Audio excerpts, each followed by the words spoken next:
Salve, salve turma, tudo certo com vocês? Lucas Tadioto aqui para mais um conteúdo. Nesse vídeo para trazer para vocês as minhas análises dos jogos desse sábado das oitavas de final do Mundial de Clubes 2025, jogos onde teremos aí definidos o primeiro confronto das quartas de final. Então o vencedor de Palmeiras e Flamengo e o vencedor de Chelsea e Benfica, as duas equipes formarão a primeira quarta de final aqui do Mundial de Clubes. Temos aqui o jogo do Palmeiras e Botafogo às 13 horas, Benfica e Chelsea se enfrentando às 17 horas, então vamos falar um pouquinho desses dois jogos aqui e ver quais oportunidades a gente pode encontrar aqui para realizar nossas entradas, para realizar o nosso trading esportivo aqui. Se você é Panther também, esse vídeo pode servir para você, então fica nesse conteúdo aqui. Se você gosta do conteúdo que eu trago aqui no canal, por favor deixa um like aqui que fortalece muito o nosso canal a continuar crescendo. Se inscreva aqui também, é só um clique que nos ajuda muito aqui e ativa o sininho para receber as notificações sempre que eu trouxer conteúdo novo. Lembrando sempre que eu faço live nos jogos que eu comento aqui. Tô tentando fazer live em todos os jogos desse Mundial de Clubes e sempre que eu entro ao vivo eu aviso vocês lá pelo meu canal do Telegram. O link também tá aqui na descrição do vídeo. Se você não é inscrito no meu canal do Telegram, é gratuito. É só clicar no link e ingressar no canal. Sempre que eu começar uma live eu aviso por ali. Perfeito? Vamos falar dos jogos então, começando com Palmeiras e Botafogo. Temos aqui um confronto brasileiro, né, de duas equipes brasileiras. Mas um detalhe que eu quero frisar para vocês aqui é o seguinte: muita gente vai utilizar o histórico de confronto dessas duas equipes aqui em Campeonato Brasileiro, em Libertadores, né? Buscar aqui o retrospecto recente do confronto entre essas duas equipes e a gente vai ver um background muito grande aqui de confrontos desses dois times se enfrentando pelo Brasileirão, pela Copa Libertadores, né?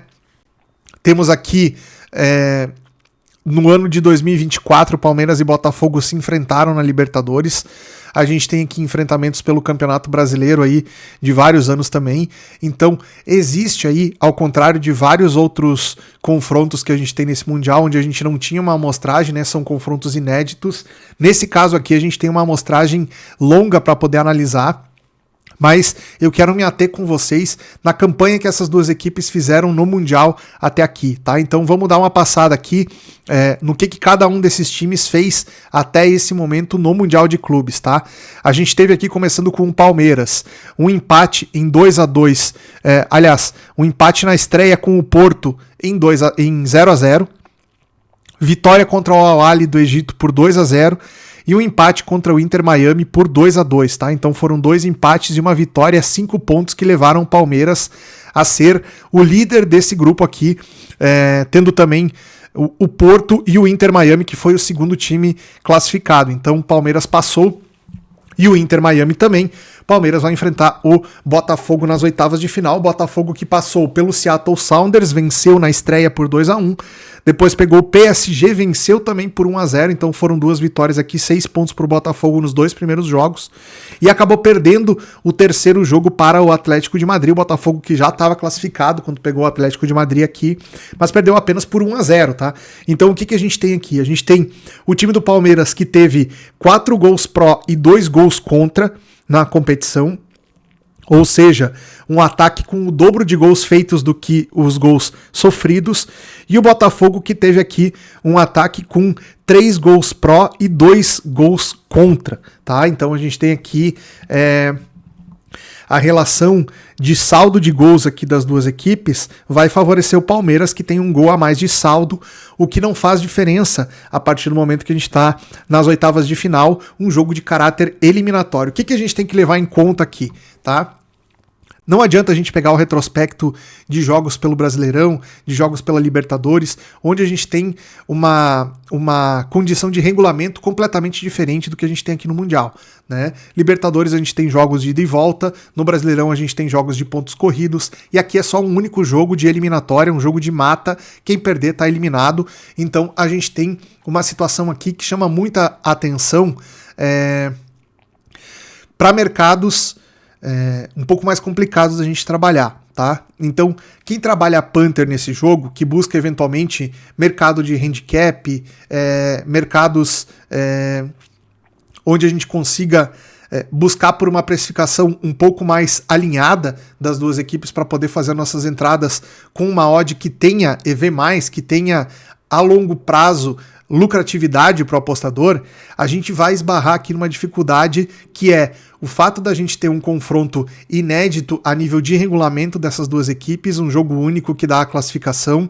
A gente tem aqui situações de elenco bastante delicadas, que são ausências de jogadores importantes aqui nas duas equipes por lesão, e o fato da gente ter aí um trabalho no Botafogo, principalmente, que é mais recente. O Renato Paiva assumiu o Botafogo há poucos meses, né?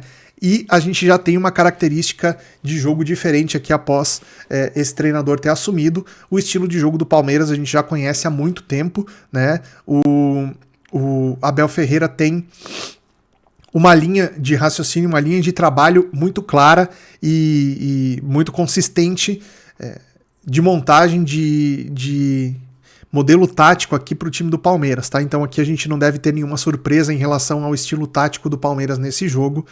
O que a gente pode levar em consideração aqui para fazer a nossa análise é o seguinte: o time do Palmeiras gira em torno do modelo de marcação que alterna a pressão mais alta com a linha média. Então a gente deve ter um jogo do Palmeiras alternando momentos de pressão na saída de bola do Botafogo e de marcação na linha média, o que vai colocar o Botafogo num desafio de conseguir sair dessa marcação-pressão e de não poder errar na saída de bola, tá? Então o jogo do Palmeiras basicamente é tentar induzir o Botafogo ao erro para gerar situações de gols para a equipe do Palmeiras. Já o Botafogo tem como principal arma, tem como o ponto de referência no seu setor ofensivo o Igor Jesus, que é um jogador que vive uma grande fase, e esse jogador ele é o responsável pela grande parte de situações de gols criadas pela equipe do Botafogo, tá? Ele é abastecido principalmente pelo lado esquerdo por parte do Alex Telles, né, que quando o Botafogo tem a bola, esse jogador ele vira um ala, praticamente um ponta, então ele colabora muito na parte ofensiva, abastecendo o setor de ataque. E do lado esquerdo a gente tem o Arthur, que flutua entre a meia cancha e a ponta esquerda, e também é a ponta direita, aliás, e também é um jogador que consegue chegar no estágio terminal das jogadas ali, auxiliando o Igor Jesus e abastecendo o Igor Jesus. São os dois principais assistentes do centroavante do Botafogo, tá? Então o jogo do Palmeiras passa muito por neutralizar essas situações da equipe do Botafogo. Se a gente vê que esse cenário está acontecendo, muito provavelmente um lei ao Botafogo pode ser a nossa entrada para esse jogo, tá? Eu não recomendo trabalhar mercado de over goals. A gente tem aqui a linha do over 2,5 pagando 2,60, então o mercado já tem uma expectativa de um jogo mais fechado, porque das duas equipes aqui, o time que sair na frente, que fizer um gol, vai querer conservar o resultado, vai querer se preservar defensivamente, então dificilmente a gente vai ter um jogo muito mais aberto, mesmo em caso de placar sendo aberto no primeiro tempo, tá? A gente tem outros jogos aí que tem um perfil exatamente diferente. Quando o jogo se abre, quando sai 1-0, o jogo acaba abrindo muito mais e o cenário de over acaba sendo muito mais evidente, tá? Mas nesse sentido aqui, a gente deve ter times muito mais precavidos, muito mais interessados em se defender primeiro, para depois criar situações ofensivas, tá? Então as chances de gols que aparecerem aqui, elas vão valer muito dinheiro. O que isso significa? Se você estiver dentro do mercado e começar a pegar repetidas chances de gols claras de alguma dessas equipes a seu favor, essa correção tende a pagar muito dinheiro, tá? Então é nisso que a gente tem que ficar atento para quem vai trabalhar, vai fazer trade nesse jogo aqui. Esse é um jogo extremamente voltado para a leitura de jogo. Se você for um trader que analisa o jogo através de leitura, esse jogo pode ser um jogo muito interessante para você conseguir extrair valor de cenários com bola rolando, tá? Então, Palmeiras e Botafogo, um provável cenário de lei ao Botafogo aqui. Não indico mercado de gols para essa partida. Depois a gente vai para o outro jogo, Benfica e Chelsea, jogo às 17 horas, onde a gente também tem aqui um perfil de jogo de Champions League, né? Se a gente pegar aqui o histórico recente de enfrentamento dessas duas equipes, a gente vai ver lá em 2013 um Benfica e Chelsea pela Europa League. e pela Champions League em 2012 essas equipes se enfrentaram, ou seja, o histórico de enfrentamento desses dois times, o head-to-head aqui que a gente chama, né, o confronto direto entre as equipes, ele não serve de parâmetro para a gente criar nenhuma análise, porque faz muito tempo que essas equipes se enfrentaram em competições europeias. Então o que a gente vai fazer? A gente vai analisar basicamente a performance da fase de grupos desses dois times, como a gente fez com Palmeiras e Botafogo. Começando com o time do Benfica. Benfica venceu, aliás, empatou com o Boca Juniors em 2-2 na sua estreia. Um jogo muito duro, muito brigado, muito faltoso, né? Geralmente as equipes argentinas, a gente viu nesse Mundial aqui, elevaram o número médio de faltas nos jogos aqui. Então o Benfica ele também ficou refém desse jogo mais truncado, desse jogo mais agressivo do Boca Juniors. Saiu na frente, o Boca Juniors buscou o empate, depois o Benfica buscou a virada e o Botafogo e o Boca Juniors... Vamos pegar aqui o histórico desse jogo aqui pra gente falar com mais propriedade, ó. O Boca Juniors saiu na frente, Benfica buscou o empate, né? E aí, aliás, o Boca Juniors saiu na frente, fez o 2-0. O Benfica buscou o 2-1 ainda no primeiro tempo com pênalti, buscou o 2-2 lá no finalzinho. E a gente teve o 2-2 do Benfica, já quando o Benfica tinha um jogador a menos. Então o Benfica mostrou aqui, nessa reta final de jogo aqui, uma capacidade de resiliência muito interessante aqui, buscando o resultado, quando já estava com um jogador a menos. Foi o melhor momento do Benfica nesse jogo aqui contra o Boca Juniors, tá? A gente teve depois o Benfica aplicando uma goleada no Auckland City por 6-0. Esse jogo aqui teve uma paralisação no meio devido ao mau tempo no jogo. E o Benfica vencia o jogo por 1-0 até o intervalo, quando voltou para o segundo tempo aqui, depois de um início de segundo tempo mais forte do Auckland aqui, o Benfica se estabeleceu no jogo e fez mais 5 gols, venceu o jogo por 6-0. Então mostrou aí toda a sua capacidade, principalmente na reta final do segundo tempo. Novamente o Benfica muito forte aqui, tá? E depois o Benfica, quando pegou o Bayern de Munique, fez outro grande jogo, conseguiu fazer aqui de 5 a 7 minutos de um futebol muito intenso, marcou um gol no começo do jogo aqui, antes dos 15 minutos. E depois foi um amasso do Bayern, o Benfica só se segurando, administrou o segundo tempo aqui, se defendeu muito bem, impediu que o Bayern fizesse o resultado aqui de empate e provavelmente de virada também, se conseguisse empatar. O Bayern teria muita força para poder virar, mas o Benfica se segurou muito bem, mostrando aí uma solidez defensiva muito interessante aqui. Agora, vai enfrentar o Chelsea, que pegou na fase de grupos o Los Angeles FC, venceu por 2-0 com muita tranquilidade. Depois pegou o Flamengo, vencia por 1-0, tomou uma virada do Flamengo para 3-1. Claro que a expulsão do Chelsea aqui contou bastante para esse jogo, tá? O Chelsea teve um cartão vermelho aqui, depois que já tinha tomado a virada, né? O Chelsea teve um jogador expulso, acabou tomando o terceiro gol. É claro, esse terceiro gol ele é circunstancial, mas até o 2-1, até o Flamengo ter virado o jogo, o Flamengo demonstrou muita superioridade em relação ao Chelsea, tá? Isso era algo que não era esperado, né? Um comportamento aí que a gente imaginava que o Chelsea iria jogar com uma resiliência um pouco maior, queria jogar com muito mais interesse esse jogo, mas o que a gente viu não foi exatamente isso, né? A equipe do Chelsea, ela deu muita pinta nessa fase de grupos, tipo assim, eu jogo quando eu quero, quando eu quiser decidir eu vou lá, e ganho uma postura muito comum aí de várias equipes europeias nessa fase de grupos, né? Dando a entender que tinha a condição de se classificar sem necessariamente colocar em risco aí a saúde física dos seus jogadores, sem fazer tanto esforço aí contra adversários mais fortes na fase de grupos. Contra o Esperance da Tunísia, o Chelsea venceu por 3-0, com muita autoridade, muita tranquilidade. O Esperance não levou sequer muito perigo contra o gol do Chelsea. O time fez 2-0 no primeiro tempo e fez o terceiro gol no finalzinho da partida aí, também numa situação circunstancial de um contra-ataque aí onde o Esperance já estava, né, jogado às cordas aí, e deu esse espaço pro Enzo Fernandes fazer o último gol. Aliás, foi o Jorge Santos que fez o Jorge que fez o terceiro gol do Chelsea, tá? Mas aí a equipe já estava administrando um resultado de vitória.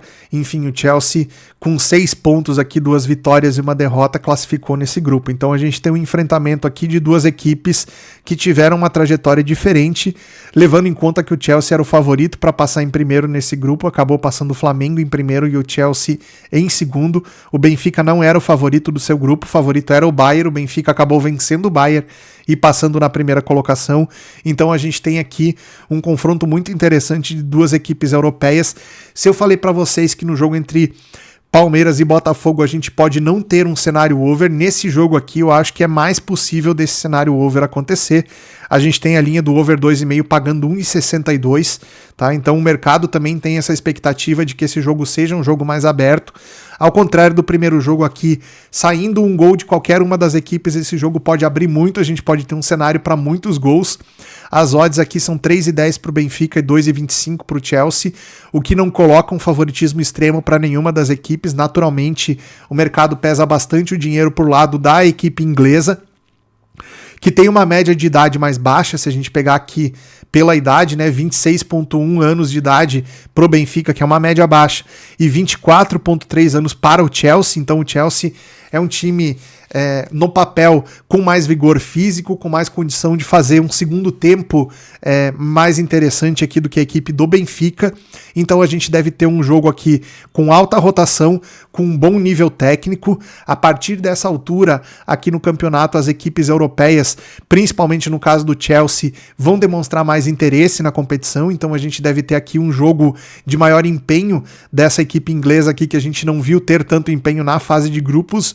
Já o Benfica, que enfrentou o Boca, um adversário muito difícil na primeira rodada, e depois enfrentou um Bayern, que também é um time aí que pressupõe ter que existir uma dedicação, um empenho maior aqui para passar. Então a gente pode ter aí o Benfica com um desgaste um pouco maior vindo dessa fase de grupos aí, e esse enfrentamento aqui ele vai ter muito do aspecto físico ditando o que a gente vai ter no jogo, tá?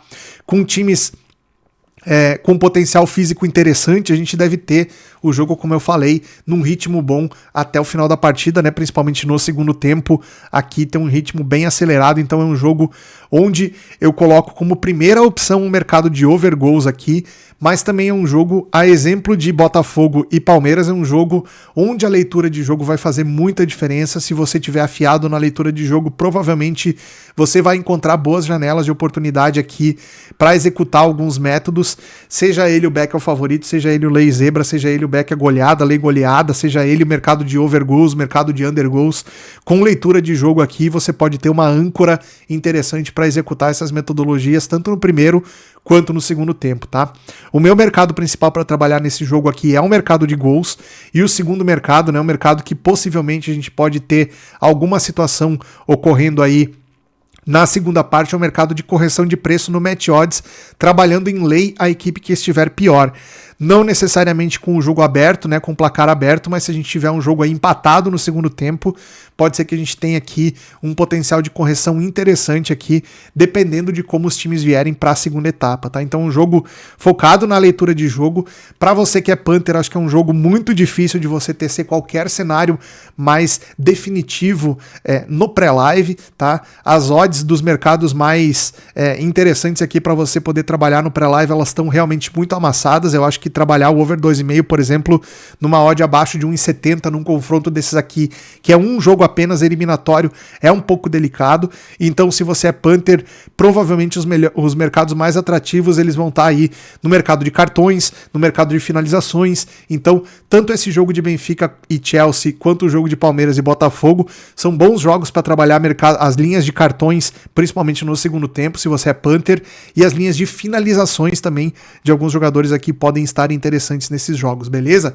Lembrando que eu vou fazer live desses jogos aqui com vocês. Se você quiser realizar apostas Panther, eu vou deixar aqui na descrição do vídeo o link da Superbet, casa que está comigo aqui no apoio dos vídeos aqui do Mundial de Clubes. Se você quiser fazer entradas nas Super Odds da Superbet, recomendo a você que crie a sua conta aqui, que você vai ter uma excelente experiência de usuário e vai pegar boas odds para você realizar suas entradas nesses jogos aqui de Mundial de Clubes das oitavas de final. Beleza?